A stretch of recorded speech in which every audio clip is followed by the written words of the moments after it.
Hey, what's going on, everybody, and welcome back to my channel, Movie Files. Elliot back again with a brand new Netflix series review, and today we'll be discussing the new superhero family drama by the name of Jupiter's Legacy, which by the time this video is out will be available to stream on Netflix. And my goal in this review is to obviously share with you all my pros, my cons, what were some of my favorite episodes, my favorite characters, what were the things that didn't work for me in this show, and ultimately let you all know if it's worth streaming. But then later on in this video, we're going to dive deeper into the spoilers. We're going to talk about that big reveal. We're going to talk about the ending, and we're going to talk about my thoughts and theories for a potential season 2 of Jupiter's Legacy. This is going to be a very fun discussion, and I'm so excited to break it all down for you all. But before we dive into it, make sure you follow me on all my other social media accounts. If you're new to the channel, welcome to the community. Consider subscribing and hitting that notification bell. That way you can get the alert from when I drop new content. It would mean the world to me if you all can like and share this review. It helps out the channel a lot, but also appreciate all the support. And in those comments below, let me know, number one, have you read the Jupiter Legacy's novels? And then let's dive deeper into, okay, if you read the novels, which was better, the show or the novel? And then, of course, if you were like me and haven't read the novel, what do you think about the show? Let me know your pros, your cons.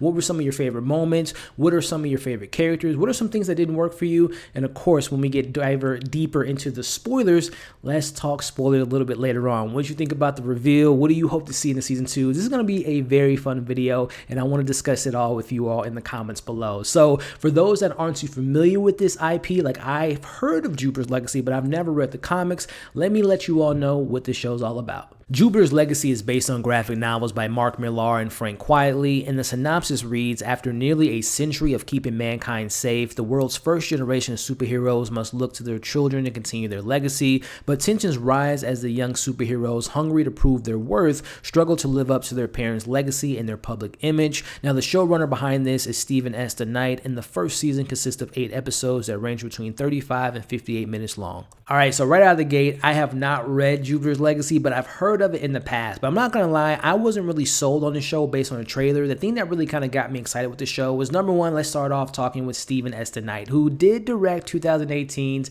Pacific Rim Uprising, which isn't the best film, but when you look at his resume, he has written some really good episodes of TV, whether it be shows like Buffy, which I love, Angel. He was a show writer and wrote episodes on Smallville, Spartacus. He was the showrunner for the first season of Daredevil. So I'm really a fan of his work, and I was really intrigued to see him collaborate with Mark Millar. Again, I haven't read this graphic book in regards to graphic novel of Jupiter's Legacy, but when you look at Mark Millar's body of work, look at the stuff he's had adapted to the big screen, whether it be Kick-Ass, Wanted. We've had him do things such as, Captain America Civil War is based on Civil War that he wrote in 2006. He also wrote Logan. So, I mean, he's a legend in my eyes. So, Stephen S. DeKnight, Mark Millar, wasn't a fan of the trailer, but I was going to give this show a chance. So, let's kick things off, which I'm going to say right off the bat, I have a love and hate relationship with this show. I won't say hate, because hate's a strong word.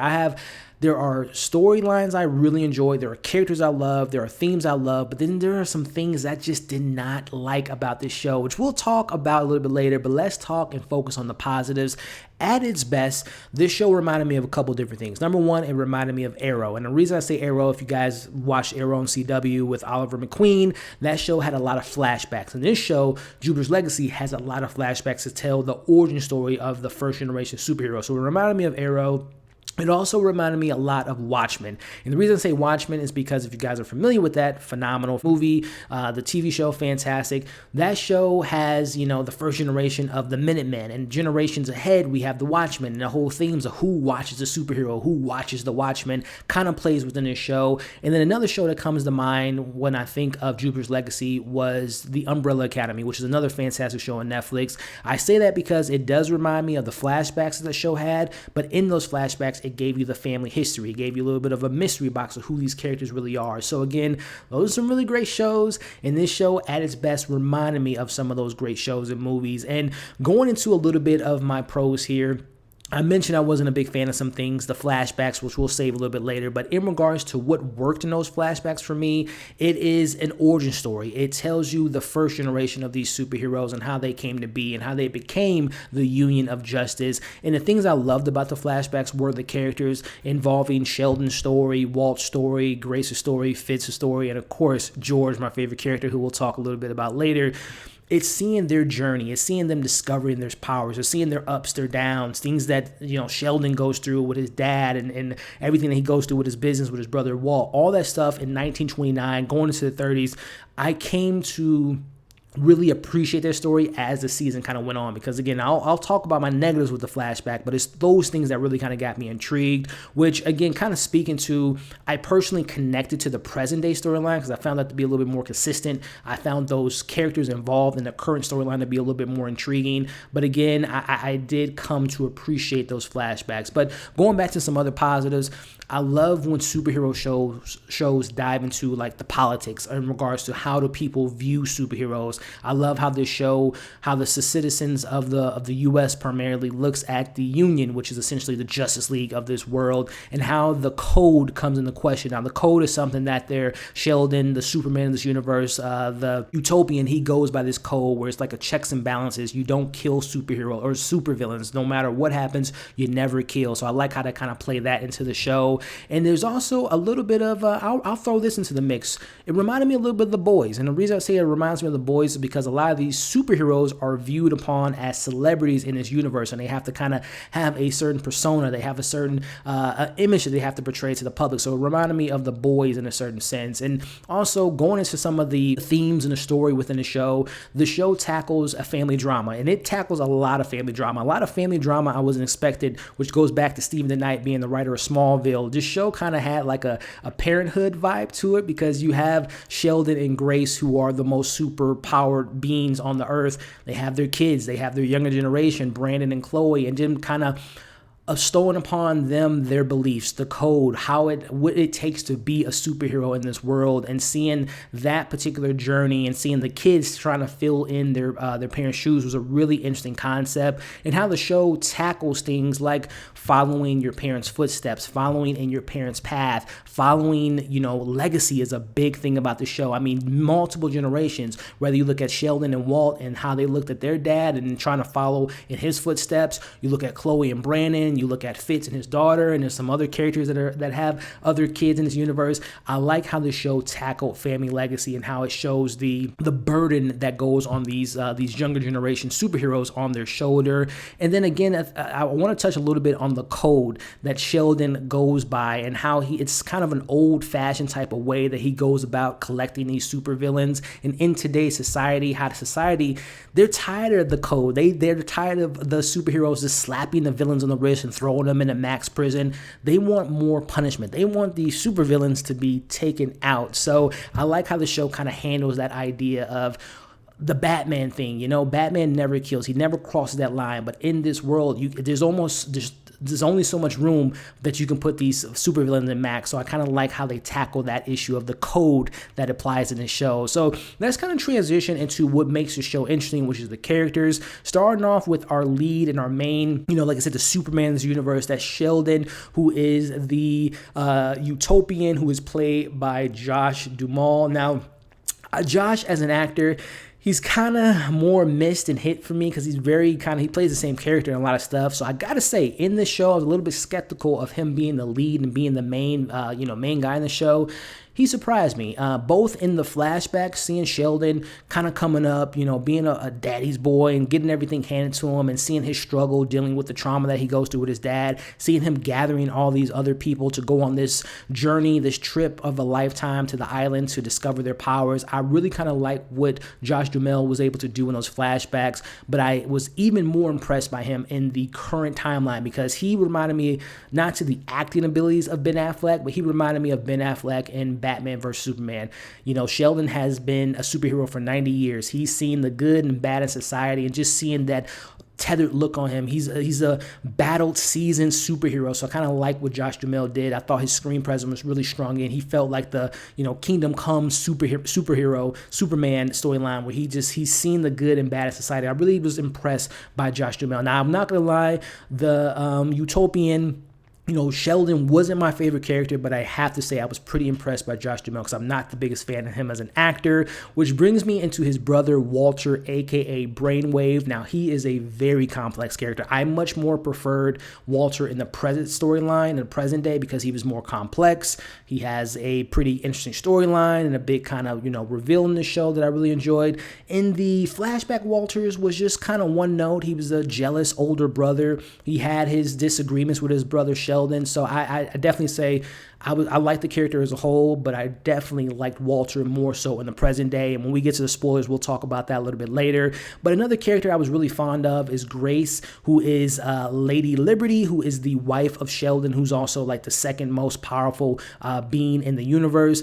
I liked her character because Grace is the voice of reason. She is the glue that keeps the family together. She plays by the code, but she also realizes it's a new time. It's a new society. We can't go by the stuff that we went by in the 30s. So I really liked what Grace had to offer. And Lady Liberty was a pretty cool character, which brings us into some other characters in the Union of Justice, which brings us to Fitz, the Flare. Now, I am much more of a fan of this character in the flashbacks because he had more to do. He had more characteristics. He was more developed. Fast forward to the future. He's in a wheelchair. I don't know how he got in a wheelchair. I don't find his character to be very interesting. He's very kind of one note and his kind of life lessons to his daughter in the show. So Fitz, I wish he had a little bit more to do in the show, but I do appreciate what they did with him in the past because I felt like that character had a little bit more meat on the bone when you saw that character back in the 30s.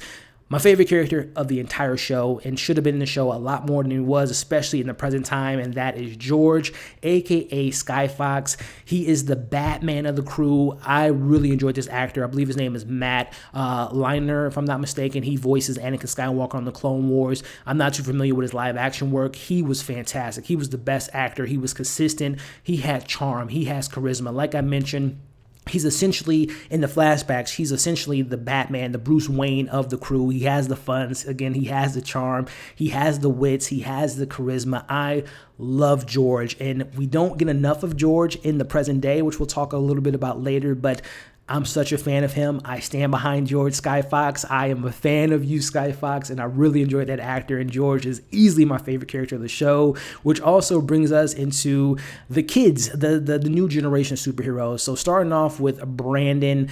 Brandon didn't work for me. I'll talk about it a little bit later, but I wasn't a fan of his storyline. Him and the Code just being his only plot throughout the storyline. We'll talk about it a little bit later, but I'm not a fan of Brandon. I'll just say that now. But a character that I was a fan of, who I was really intrigued by, I like the actress, Chloe. Chloe is a very interesting character. Now, Brandon and Chloe are the daughter and son of Sheldon and Grace.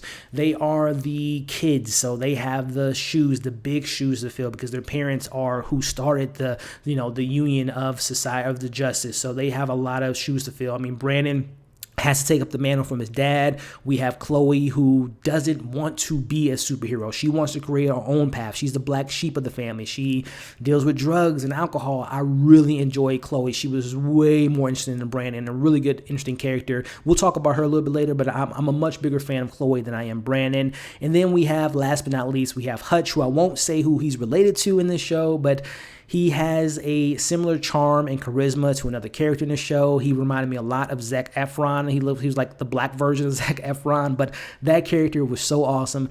Doesn't have superpowers, but he has a magical rod. That sounds kind of weird to say. He has a magical device that can do some pretty cool things. I'll just say that. But Hutch is really cool. I really enjoy this character. I would say if I were to rank my favorite characters, top 5 characters for me: George, Hutch, I would say Grace, Chloe, and Walter. Those are my 5 characters that I really, really enjoyed. So let me know in the comments now, what were some of your favorite characters? So finishing up some of my positives here, I will say for me, my favorite episodes were episode 3, 4, 5, 6, and 7. Now that's when the show was at its prime peak, at its storytelling, compelling nature, character development. For me personally, the show doesn't get interesting until the 3rd episode. I'll talk about the first 2 in a little bit, but episodes 3 through 7 were really good television episodes, really good storytelling, and that's when the show was at its absolute peak for me personally. And then lastly, we are talking about superheroes, so I do want to commend some of the superpowers. I mentioned Hutch not having superpowers, but that magical device was pretty awesome.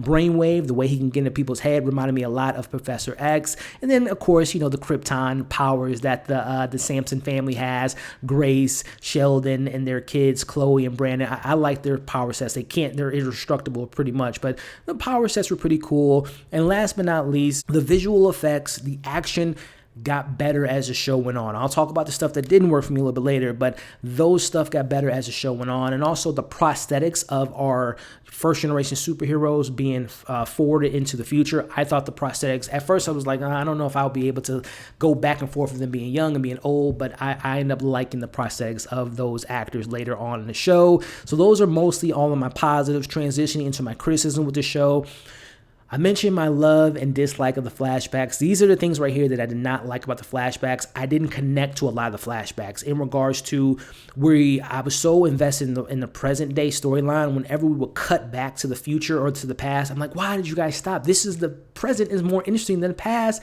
I get what they were doing. Again, the past is strictly an origin story of the original Union of the League and seeing all them getting their powers, but it was just points where the flashbacks felt repetitive. Sheldon dealing with his father and his trauma was a little bit kind of like annoying at points. And again, the annoying part of the flashbacks is where they place the flashbacks. There would be literally so much compelling stuff going on in the present timeline, and then we would just go to the flashback. I'm like, why are we doing this? Again, I don't know if this show does get a season 2. I hope that the flashbacks, there are some things I would like to learn in the past, which I would imagine, going back to my Arrow comparison, if there is a season 2, there probably will be more flashbacks, but I just hope that at season 2, the flashbacks meets the things that are going on in present timeline, because there's a lot of times that the flashbacks didn't have anything to do with the future. So again, the flashbacks were like very inconsistent for me personally, which brings me into storylines. Now, I mentioned my dislike for Brandon. No offense to that actor.